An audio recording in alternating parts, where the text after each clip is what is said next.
Chad, this is huge. I was given a cappuccino. What do you have again? I have black tea. Black tea. Like English breakfast. Starbucks. No, I'm just trying to think. Is it black like the way tea would be Earl Grey? Is it like a type of tea, or is it a way you make the tea? What makes tea black?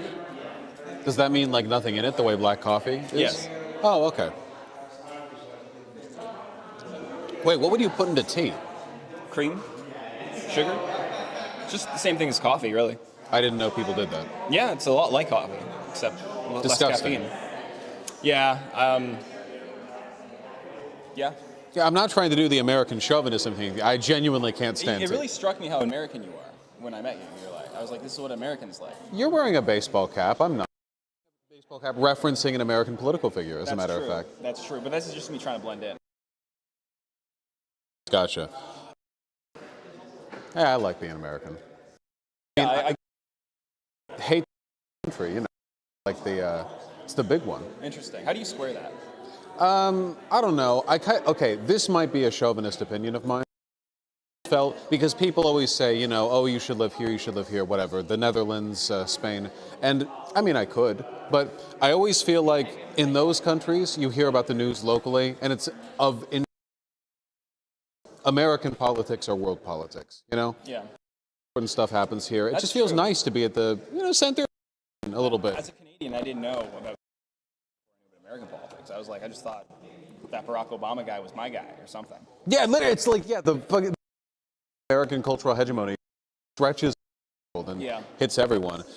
Like for China, it's a whole different world, I guess, because you know they're like China, India, like you know, huge countries like that. But maybe people just like paying attention to America. It hits everyone, all right. Yeah. My McCullough, he's like a chauvinist, but he's Canadian, but he's chauvinist for you guys. What do you think of Marabou? Well, that's all of you. Well, I mean, like all of your far-right pundits end up moving to America to infest our system because we're more amenable to them. Side, of course, is like Canadian liberals. Go to Canada, right? The Canadian. Right. Well, Trump. Canada. Oh, yeah, that are there, but like the U.S. and they're like kind of the same country. It's not even like Canada bullshit. It's just like they're kind of the same country. You know? Like they're really close. Country, except they molest you. Exactly. There's just like a line in the middle, which is the fun zone, and either way, you know. Yeah. You cross. I'm down. That coordination. Okay. Yes. Good. Nice catch. What was I going to say? Okay. So if we had to annex you or you annex us, which would you prefer? I mean, honestly, getting annexed by Canada would probably be a much more like interesting timeline. Like, yes. Like whatever had to have happened to have brought it to that point. I am very curious. Like America has fallen and Canada, like Trudeau, 87 years old, I don't know, fucking mobilizes to reunite. Greater Quebec, I suppose. Quebec wants to extend its line of influence all the way from its province down to Louisiana, the other continental French holdout, you know? So naturally the armies must march south. I wonder, do you have a Quebec hot take? Do you care about that, or? I hate the Quebecois. Interesting. I despise that makes them. sense. That makes Every sense. one of them I've met has been an arrogant piece of shit. Every single one of them. Again, it's not an essentialist thing. I know the French blood carries the arrogance with it, and, but a lot of it I think is just like, anytime you give a privileged, like regional, ethnic minority majority the feeling that they're different from the greater group that they're in, you get this bullshit. In fairness, I feel kind of the same way about Catalonians in Barcelona, in Spain, because they're also like this, well, we were actually the original inheritors of this area, blah, blah. And it's like, fuck you. You're the same. Spain has been Spain for a while. Come on. Basque Country's fine, though, right? Sure. Okay, good. And I'm Basque. All right. Okay, so you said the center doesn't exist anymore, right? Because you get pulled.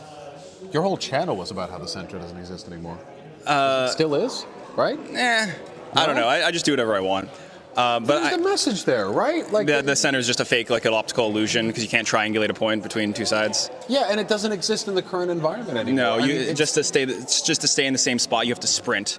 Yeah, I believe that. But I also need to make up a little story for myself to justify why I'm here. And that story is Jamal Bowman is a cool leftist, and his opponent is a cringe, honky neolib centrist. Yeah, and that works for me. Nailed it. Yeah, no, for sure. I mean, I don't know what a centrist means to like the average person in today, because the idea of centrism has only ever existed for politicians. In real life, ordinary people are lunatics. Right. Like, ordinary people will have wildly contrasting and mutually exclusive views on issues that you didn't even know people could have hot takes about, you know? Yeah. You'll have guys who are like progressive on labor, but then also think that like the police should arrest all illegal immigrants, but they're anti-racist and like march with BLM. You have people like, and they're all over the place. You've got people who deny the moon landing, but they think that what we're doing over at CERN is great. People are crazy. People who believe in UFOs. Yeah, people who, I mean, it's a lot of them. Or ghosts. Yeah. It's like 50% of the country believes in ghosts. And like, centrism is like the big tent position you carve out as a politician to try to capture as many crazes as possible. I don't know if you can be a centrist as a regular guy. I think you can just be uninvolved. I think that's the closest you can get. You can be like apolitical? Yeah, you can try to be, right? And that's the dream right there, being the griller. But if you're involved, it's over for you. You're going to immediately develop like a hot take in a position, and somebody's going to be like, well, I don't think that's right. And then you're going to defend it. And 3 days later, you're going to be like, I don't know, a revanchist or some kind of lunatic, like single issue voter. Right. Okay. So you don't think people can like look at the landscape and keep triangulating and like inch left, inch right, inch left, inch right? I don't know why you'd want to. Yeah. I mean, me neither, but. That sounds awful. I feel like I know people who do that. But I don't think I don't know how relevant they are. You got interviewed at P.F. Ewing, right? Yeah. Yes. Yeah, but like identifies as radical centrist, but that's not a real thing. I doubt that personally. But I understand. I think that like people think it's smart, like it makes them smart. Yeah. Like, find the balancing. I don't know. It's you have to accept like to a point, right? That all political engagement is kind of fucking cuckoo, and everyone's a crank to some extent, and everyone's trying their best. Well, not everyone's trying their best, but like everyone is fronting that to varying extents, and some people are trying their best, and you have to thread the needle and do the best you can in that environment. I think some people try to make it out like it's a chessboard, and I don't know. It's just like West Wing shit to me, like cringe liberal. With the right heart and the right mind, you can like unite everyone under a cause. No, you can't. No one ever has. When does that ever happen? Yeah, that makes sense. Not to be negative, I mean, I kind of like the chaos of it a little bit. I think people are interesting. I just think that reductive assessments, lead people to, like what you said, moving to stay in the center. What would a centrist have said about Israel and Palestine 1 year ago versus today? Because they would have had to have two very different positions to keep up with. Yeah, I think that is how it goes. You keep just updating every 5 seconds. And it's like it's not a real political position, because if you're in a room with three people and one person says one thing, another person says another thing, you feel the need to like just position yourself between them, so you don't actually stand on anything solidly. Can I ask you? Okay, wait, I want to ask you this, like just like in a raw sense, like not ideologically but personally. Do you ever feel yourself doing that, where you hear somebody with a take and you don't know if it's right or wrong? It sounds out there, but you don't know. So you think, okay, maybe like that, but a lesser version. Yeah. And then you see the other, and you think, okay, so somewhere in the middle, and then you end up like defending a take you don't actually know the merits of because it's in the center of two others. Yeah, I do that all the time. It's fun. It's easy. It's fun. It's easier than. It gives you clout, and it makes friends. And I'm high agreeable. You're disagreeable. That's where we differ. Yeah, that's why I get in trouble so often. Yeah. No, I completely agree though. Yeah. With regards to, I guess, like friend making. I mean, that's the point with politicians, right? Making friends with as many groups as possible to form a coalition to win. Yeah. At least, I don't know, until you do the Fetterman and you like give up on all that and just lose your mind. Yeah. He's crazy. Man. Yeah, I again, Canadian, but I knew Fetterman from he was running against Dr. Oz, and then was a progressive, and then now is like super pro-Israel. He's been walking back on basically everything. I think that part of that was like the first domino, the Israel thing, or?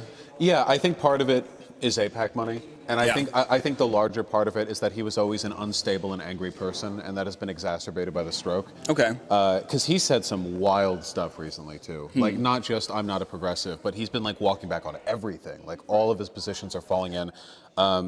You know what scares me a little bit?